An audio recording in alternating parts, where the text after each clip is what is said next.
So what kind of skills do you have to have? Well, I got my hacking skills, my nunchuck skills. I got some Batman skills. No, I'm kidding. The skills that we've talked about these already, the skills of an ethical hacker, but just again to review this information, we're going to add a little bit here, is obviously you have to know about operating systems. And as I told you before, you don't have to have an in-depth knowledge of those OSs, but you do need to understand how they work. You should be also aware of patches and critical updates. You should also be aware of security awareness, things that are being announced, or zero-day attacks. You should also be a computer professional.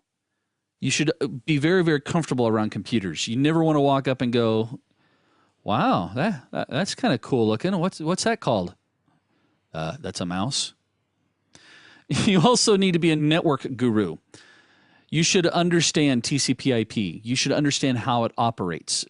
IP addresses, subnet masks, default gateways, the ANDing process, ARP, all those different TCP/IP protocols, as well as the services that run on top, you should be extremely familiar with. Management skills. As you gather information as an ethical hacker, you need to be able, there's some management skills here, not only to manage the penetration tests themselves, but also manage the consumption of your reports and your information. Patience. So I told you guys before, the attacker has one thing that most people don't have, and that is time. Again, I go back to that statement of an attacker only has to find one vulnerability. An ethical hacker has to find them all and make sure he's protected from all of those. So you have to have patience. Sometimes that patience also involves tracking down information. You don't give up. You don't sit there and go, oh, wow, well, that goes to a Linux box. I'm done. Okay.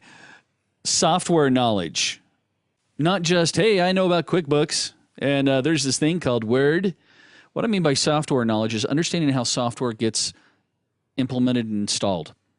Understand registry entries on a Windows machine. Make sure you understand files, executables. You should also be very much aware of software that's out there that is used for both good and evil. My pinky was to the side of my mouth on that one. So it's evil. So we've talked and we'll be showing you throughout the entire series different tools that are designed for good purposes, but they can be used to show the attacker different issues or different vulnerabilities on your network. So one of the things I always try to get across is this, is that one of your most important tools that you can ever use inside of a network is understanding software and what's installed. You should have software inventories in place so that you can go up and say, whoa, how did Cain and Abel get installed on Billy Bob's machine and why is it there? Or why is nmap.exe on Sally's machine? You should also use a lot of Sherlock Holmes is what I refer to it as. Sherlock Holmes, meaning sometimes we go through and we think we understand the issue and we go to fix it and it doesn't fix the issue. We go, well, what the crud could it be then? Well, if you guys remember the famous line from Sherlock Holmes, and that is, once you eliminate the impossible, whatever remains, no matter how improbable, must be the truth. And that has helped me out many, many situations. I should have that tattooed on my ankle.